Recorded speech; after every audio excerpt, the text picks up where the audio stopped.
ஆஸ்திரேலியாவில் வாகனம் செலுத்துவோருக்கு அந்த நாட்டு போலீசார் மிக கடுமையான எச்சரிக்கை ஒன்றை விடுத்துள்ளனர். 2026ஆம் ஆண்டின் இதுவரையான காலப்பகுதியில் முன்னெடுக்கப்பட்ட அதிரடி சோதனைகள் குறித்த அதிர்ச்சி தகவல்கள் வெளியாகியுள்ளன.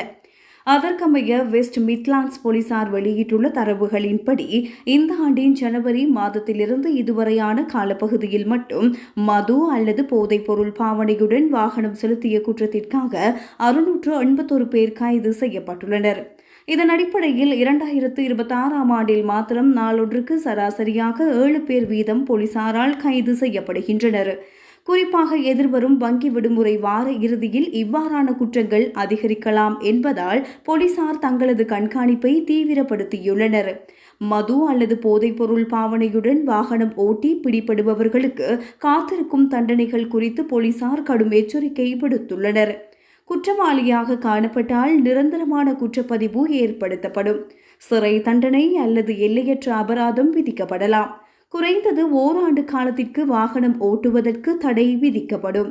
இது குறித்து கருத்து தெரிவித்துள்ள வெஸ்ட் மிட்லாண்ட்ஸ் போலீஸ் பேச்சாளர், மது அருந்திவிட்டு வாகனம் ஓட்டுவது சாரதியின் உயிரை மட்டுமல்ல, வீதியில் செல்லும் அப்பாவி பொதுமக்களின் உயிரையும் பறிக்கக்கூடும்.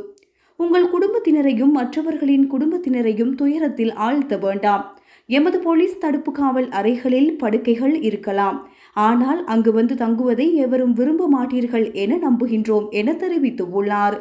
பொதுமக்களின் பாதுகாப்பை உறுதிப்படுத்தவே இந்த அதிரடி நடவடிக்கைகள் முன்னெடுக்கப்படுவதாக தெரிவித்துள்ள போலீசார், யாராவது மது அல்லது போதைப்பொருள் பாவனையுடன் வாகனம் ஓட்டுவதாக சந்தேகம் ஏற்பட்டால் உடனடியாக 999 என்ற இலக்கத்திற்கு அழைக்குமாறு கோரிக்கை விடுத்துள்ளனர்.